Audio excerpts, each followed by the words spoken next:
صلى عليك الرحمن۔ اللہ تعالیٰ نے انسانوں کی ہدایت اور رہنمائی کے لیے انبیاء کرام علیہم السلام کو بھیجنے کا سلسلہ جاری فرمایا۔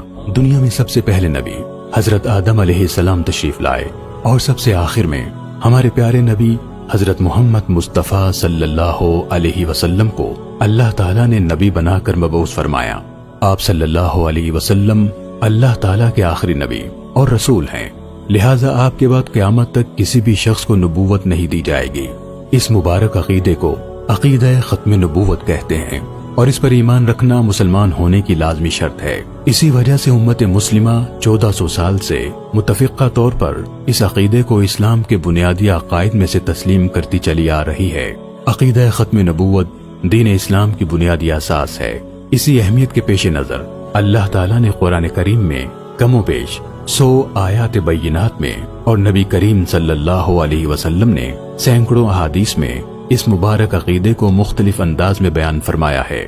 چنانچہ اللہ رب العزت ارشاد فرماتے ہیں، ما كان محمد أبا أحد من رجالكم ولكن رسول الله وخاتم النبيين وكان الله بكل شيء عليما۔ مسلمانوں، حضرت محمد صلی اللہ علیہ وسلم تم مردوں میں سے کسی کے باپ نہیں ہیں، لیکن وہ اللہ کے رسول ہیں اور تمام نبیوں میں سب سے آخری نبی ہیں، اور اللہ ہر بات کو خوب جاننے والا ہے۔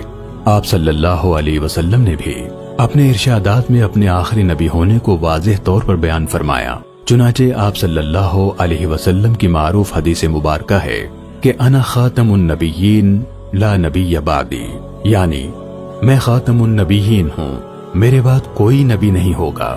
یہی وجہ ہے کہ اگر کوئی شخص کلمہ طیبہ کا ورد کرے، نماز ادا کرے، روزہ رکھے یا حسن اخلاق کا پیکر ہو، لیکن وہ عقیدہ ختم نبوت کا انکار کرے، تو وہ ان سب اعمال کے باوجود شریعت کی روح سے دین اسلام سے خارج تصور کیا جائے گا، اس لیے کہ در حقیقت وہ قرآن مجید کی بہت سی آیات، رسول اللہ صلی اللہ علیہ وسلم کی بہت سی صحیح احادیث اور اجماع امت کا انکار کرنے والا ہے۔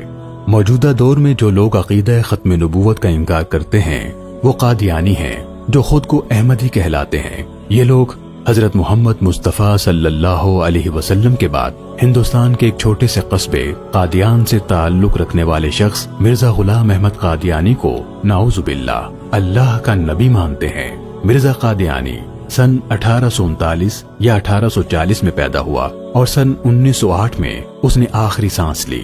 یہ وہ دور ہے کہ جب سلطنت برطانیہ نے بر صغیر پر اپنے دور تسلط کو طول دینے کے لیے اور اس خطے کے لوگوں سے اپنے ناجائز قبضے کو مذہبی طور پر تسلیم کروانے کے لیے ایک ایسے شخص کا انتخاب کیا جو خاندانی طور پر انگریز کا وفادار چلا آ رہا تھا، جس کا اظہار خود مرزا قادیانی نے جا بجا اپنی تحریروں میں کیا ہے۔ چنانچہ مرزا قادیانی اپنی کتاب روحانی خزائن کی جلد نمبر 13 صفحہ نمبر 4 پر لکھتا ہے کہ میں ایک ایسے خاندان سے ہوں جو اس گورنمنٹ کا پکا خیر خواہ ہے۔ میرا والد مرزا غلام مرتضیٰ گورنمنٹ کی نظر میں ایک وفادار اور خیر خواہ آدمی تھا۔ سن 1857 میں انہوں نے اپنی طاقت سے بڑھ کر سرکار انگریز کو مدد دی تھی، یعنی 50 سوار اور گھوڑے بہم پہنچا کر عین زمانہ غدر کے وقت سرکار انگریز کی امداد میں دیے تھے۔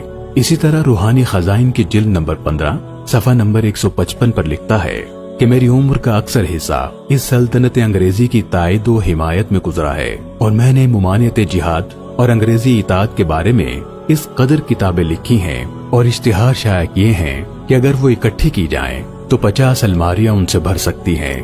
لہٰذا انگریز حکومت کی شہ پر مرزا قادیانی نے مرحلہ وار دعوے کیے۔ مجددیت، مسیحیت اور مہدویت کے جھوٹے دعووں کے بعد نبوت کا دعویٰ کیا۔ پھر اس کی جسارت یہاں تک بڑھی کہ اس نے خود اپنے آپ کو محمد الرسول اللہ قرار دیا اور اپنی کتابوں میں یہ بات بارہا لکھی کہ نعوذ باللہ مرزا قادیانی کی شکل میں حضور اکرم صلی اللہ علیہ وسلم کا دوبارہ ظہور ہوا ہے۔ اس کے علاوہ مرزا قادیانی نے اپنی تحریروں میں آپ صلی اللہ علیہ وسلم، دیگر انبیاء کرام علیہم السلام، صحابہ کرام و اہل بیت رضوان اللہ علیہم اجمعین کی شان میں بے حد گستاخیاں کی اور تمام مسلمانوں کو کافر بھی قرار دیا۔ یہ اسلام مخالف اور گستاخانہ عقائد آج بھی مرزا قادیانی اور اس کے بیٹوں کی کتابوں میں درج ہیں، اور قادیانی جماعت آج بھی یہی تمام عقائد رکھتی ہے۔ ان تمام کفریہ عقائد کی روشنی میں پوری دنیا کے مسلمانوں، تمام مکاتب فکر کے علماء کرام، اسلامی حکومتوں، اعلیٰ عدالتوں اور عالم اسلام کے مشہور اداروں نے قادیانیوں کو متفقہ طور پر غیر مسلم قرار دیا ہے۔ OIC کی ذیلی تنظیم مجموعۃ الفقہ الاسلامی یعنی انٹرنیشنل اسلامک فقہ اکیڈمی اور رابطہ عالم اسلامی یعنی مسلم ورلڈ لیگ جو پوری اسلامی دنیا کی نمائندہ تنظیمیں ہیں، انہوں نے بھی قادیانیوں کو غیر مسلم قرار دیا۔ مجموعۃ الفقہ الاسلامی نے اپنی قرارداد میں لکھا ہے کہ مرزا قادیانی کے دعوے کھلے طور پر اسلامی عقائد سے متصادم ہیں، لہٰذا مرزا قادیانی اور اس کے ماننے والے خواہ وہ قادیانی گروپ سے ہوں یا لاہوری گروپ سے، مرتد اور اسلام سے خارج ہیں۔ مگر قادیانی اپنے تمام تر کفریہ عقائد کے باوجود خود کو مسلمان ظاہر کرتے ہیں اور اپنے آپ کو احمدی کہہ کر عام مسلمانوں کو دھوکہ دینے کی کوشش کرتے ہیں اور مسلمانوں کو ان کے ایمان سے محروم کرنے کے لیے سرگرم عمل ہیں۔ لہٰذا ضرورت اس بات کی ہے کہ ہم خود بھی عقیدہ ختم نبوت اور فتنہ قادیانیت سے متعلق آگہی حاصل کریں